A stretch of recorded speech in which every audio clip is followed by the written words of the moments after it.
right, it is Do You Know, and we are downtown at the Little Crow Archers Archery Range. I'm joined by Teresa. Teresa, it's always a fun time to come downtown and do some shooting. There's lots of things going on. Why don't you tell us a little bit about the club? Our club here is on its 62nd year of existence, so we've been around for a little while. We've been down at this particular location for probably about 40 of those 60 years, and so it's very nice little hidden gem within the city of Willmar. It is. You know, it's one of those activities that you can do in the summer and in the winter, and you can shoot all the time. Tell us about some of the activities that you can do in the summer. In the summertime, we're a little bit quieter here as far as in our range, but we do have an outdoor range that we do some of this 3D stuff actually in the woods.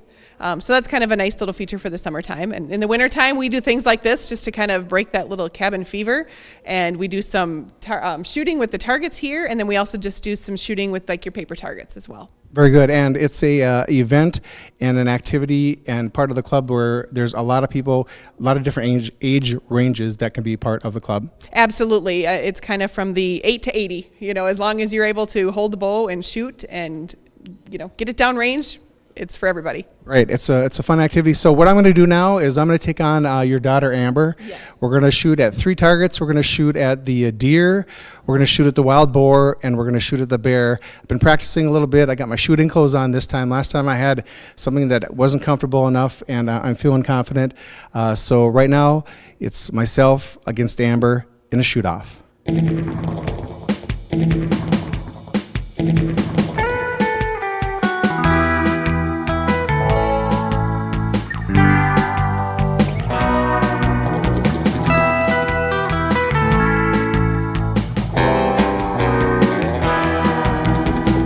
All right, so once again, I did not do very well. Amber, congratulations. You are the queen of archery for today. You're right up there with Robin Hood and Tonto. And basically, I just made a whole bunch of wild animals mad at me with arrows in their head chasing me through the forest. It's not good, right? Well, you know, I'm going to have to come back, do some practicing. If someone would like to come and be part of the club, just check it out. How do they get a hold of you? We are on Facebook, so Little Crow Archers. On Facebook, we also have a website, littlecrowarchers.com. And then we also have some information out at our new Willmar Archery Park that the city of Willmar has. Right, and that's right behind the old treatment plant. That's correct. All right, so you want to get out, find a fun activity. It's not too expensive to get involved with it. It's, again, something you can do year-round in the summer, in the winter, in the fall, and just a great activity for the whole family, obviously, from the kids up to the parents and even some seniors in the community to come on out. So want for more information, again, littlecrowarchers.com, or you can just give them a call here, too. You are watching Do You Know?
Good afternoon. This is Susan Matson, Master Gardener, and I'm here this afternoon at Late Bloomers with Gwen on my left and Pam on my right, and we're looking at some small plants and small potted plants that they have here at Late Bloomers. They're a really good option to have in your home now in the spring before our outdoor plants start growing. They also bring in a little bit of the outside. Pam, maybe you could tell a little bit, give us some ideas of what you have in the terrarium that you're holding. Okay, the terrarium has got a spider plant in it. That's a striped plant with a white on the edges, and this is a little miniature alocasia. And then on the sides is just two ferns, and then we've got some moss, rocks, and a mushroom, and a little bunny in there, and some artificial silk to add some color. Okay, could be used on your table. Normally, terrariums are kept out of the sun because they can get quite warm, but they are fairly well, or I should say, it's fairly easy to take care of themselves because they are moist and they have enough moisture in them so that they don't have to be watered too often. Yep. Cam, how often? Not very often. On most terrariums, we'll have a cover, and this one is open at the top, so this will not get the moisture that a closed terrarium will have. You just have to water it when you see that the soil is getting drier. And I guess I would just water it around each of the plants a little bit. Okay, so you could even water it with a mister, I suppose, and just lightly put a little water in. And so they're an excellent plant to have if you are looking for a little bit of color, which is in this one. The little bit of color, by the way, are little sprigs of like plastic flowers, but there are also some rocks. There's a ceramic mushroom. Bunny is ceramic. So you can kind of build your own terrarium, whatever you like to put in them. There also is another one. I want Pam to show us a little bit about a couple of the plants over there. If you want to just tell us what's in those little tiny spring pots. Okay, on the pots, each of them have like a little saying. This one says, gather your ingredients. So you could either do little herbs in here, but we just did some smaller, like a strawberry begonia, and then we did the fern again. And then at the end here is like a pyalea, like a little creeping plant that will start to grow down when it gets a little bit bigger. And the pots are just really nice and colorful, springy. Okay, and then right next to it is another form of a terrarium. It's a little bit smaller, and it's got a rope on it for hanging. Yep, this will hang. And we just did the fern in there again, the smaller fern, and then we just added some blue of the decorative rocks. And this, you can hang in a window or pretty much anywhere in your home. Again, probably want to be a little bit careful, especially with the ferns in there, not to have it in full sunlight, because not too hot. Because as we get into spring, the sun does get to be very hot.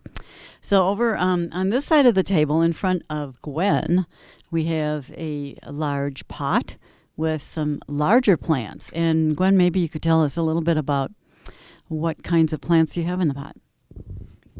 These are dish gardens. They're usually done with all green plants. Pam can tell you what's in here better than I can. We've got the palm. This here is the palm.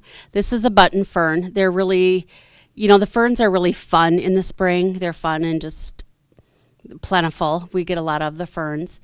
And then we have a little, this is a little Nephitis plant, and also known as an arrowhead. And then the solid green one is in type of an Aralia. And those will add the twigs, and then we'll add the moss to cover up the dirt, and you can add any kind of decor. You can do butterflies, silk flowers, birds, any decorations you'd like to make it more colorful. I know that those plants could be individually put outside, too, in a shady spot in the summertime. I know I've done the button fern outside. It seems to do better when outside than inside. It gets to be kind of dry if I have it inside in the wintertime. But the other ones, the ferns and some of the other plants, would be a good idea if you want to divide that as soon as they get to be a little bit larger, and then put them outside in the shade. All right, Gwen, you have my favorite, the bulb garden. The bulb garden. There's 5 different flowers in here. The tulips, the hyacinths. There's little daffodils, iris, and muscari. These come planted to us, so we don't plant them. We simply decor them up with birds, butterflies, and this one happens to have pussy willows in it. These are fun to give because it's like having a miniature garden in your home. The flowers will pop when it gets in the warm environment. Right, and then also I think you can plant those outside. Yep. Yes. At least I believe I've done that in the past too. And if you're really lucky, they will come up next year, next spring. It's always hard to tell in our climate here in Minnesota. You're taking a big risk by gardening, I think. Everybody always talks about how great it is. Well, it's interesting. Okay, now we have some really colorful flowers.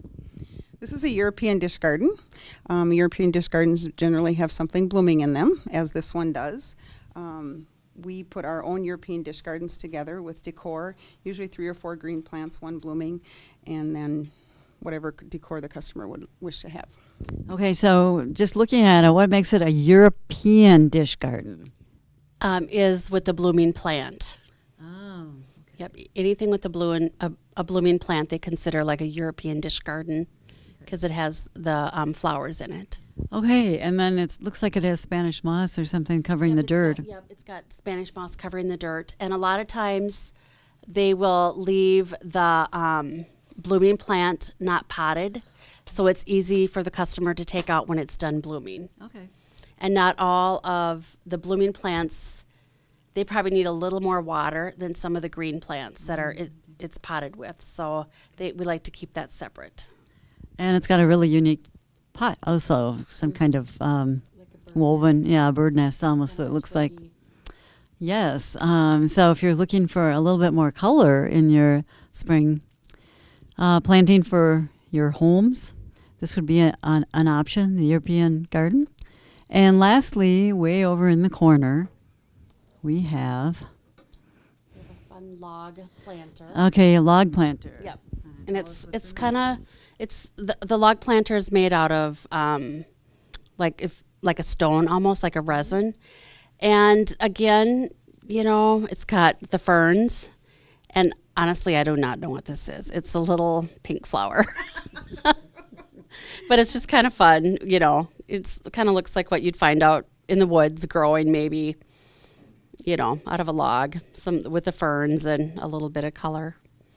All it needs now is some kinds of mushrooms or toadstools or fungus or something coming out of it. And yeah, really. But that is a really nice idea too and any of these could be given for gifts if you were looking for an opportunity in the spring.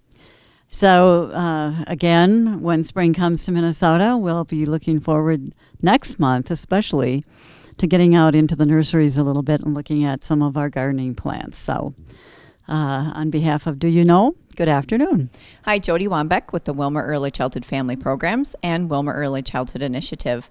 Got some great things to tell you about this month. The first one is going to be our April WOW event, which is going to be a family resource / wellness event, and that's going to be held at Jefferson Learning Center. We are going to have resource tables from around the community around childcare, preschool for fall, summer programming at the library, community ed and rec programming, and then also we're going to do some fun things with children and families. There's going to be kind of a family yoga, family fitness. There's even going to be some like a relaxation station for children and parents to attend as well. So I encourage you to join us for the April WOW event, and to find out more details about that, as always, go to our www.candykidsready.com website, and we'll have more information there, or we'll have flyers hanging up around town that gives more details as well. So we would love to see you out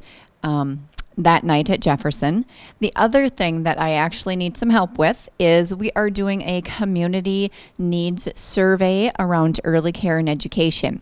We are really trying to find out what's working, what's not working. We really want to develop programming that works best for families with young children. And so there is going to be a survey link on the Community Ed and Rec website starting early April that we would love for families with young children to fill out. That is going to help us immensely as we do program planning, not only within our programs at Jefferson, but also within the programs in our community. So again, early April, go over to the wilmercer.com website. There'll be a link there for the survey, and I would greatly appreciate it if you filled that out. That's going to be open for about 3 weeks in April. So be watching for that, and please help us out by filling that out.